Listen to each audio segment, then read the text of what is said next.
The gospel reading for November 7th, 2021 comes from Mark chapter 12, 38 through 44.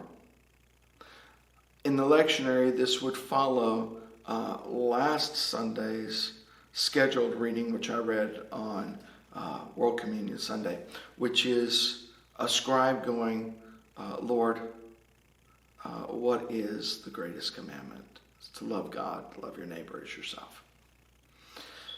And so the scribe is actually searching, wanting to know from Jesus, what do I need to do?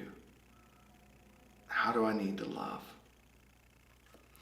Jesus goes over, and after seeing this scribe, points out that not all scribes seek the glory of God, but rather they use their position in the community to seek glory for themselves. So what does it mean to love our neighbor as ourselves and to love God with all our heart and all our mind and all our soul and all our body?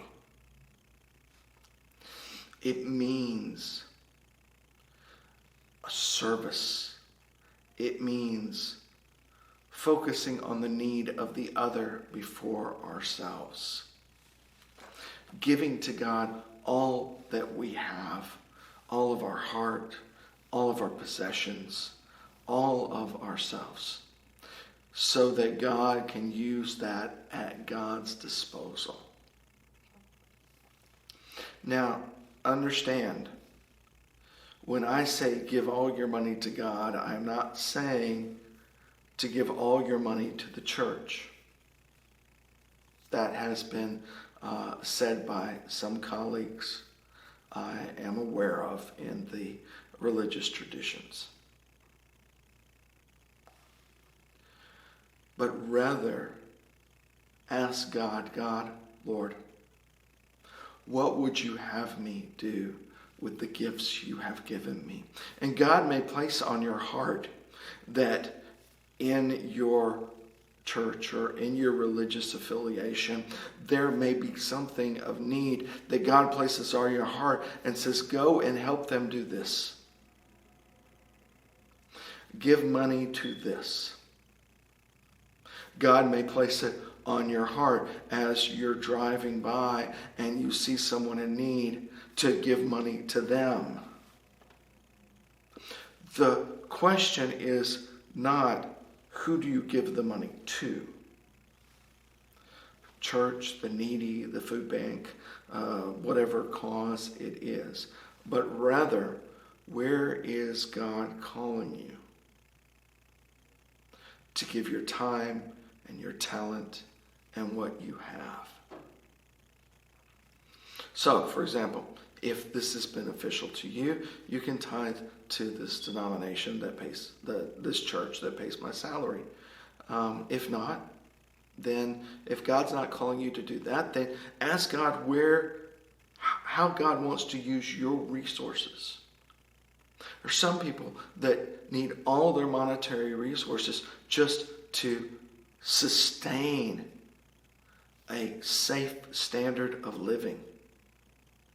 Not talking about opulent, just safe. A safe source of food, a good shelter that keeps the family from getting sick or ill. God wants you to use your money to take care of the gifts God has given you, and that includes family.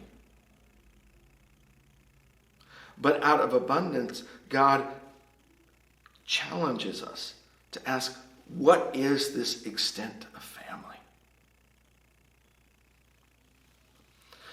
Now, for the widows and the orphans of the day, they relied on the temple.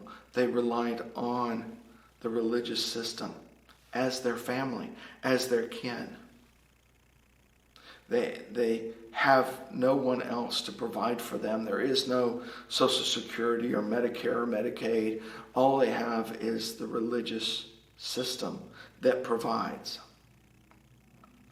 And so this widow who discovers a little bit, gives it to the temple, to the glory of God.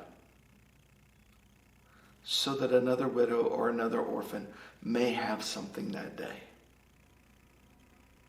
She's giving it to her family, those who are with her.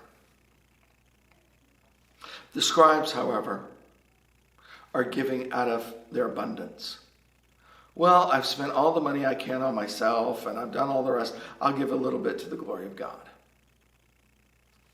God asks you to give everything to God, and then expects you to listen to where God calls you to give. And so, as they were there, the poor woman comes over and puts 2 copper coins. Understand, she's not only giving to the temple, she's giving to us.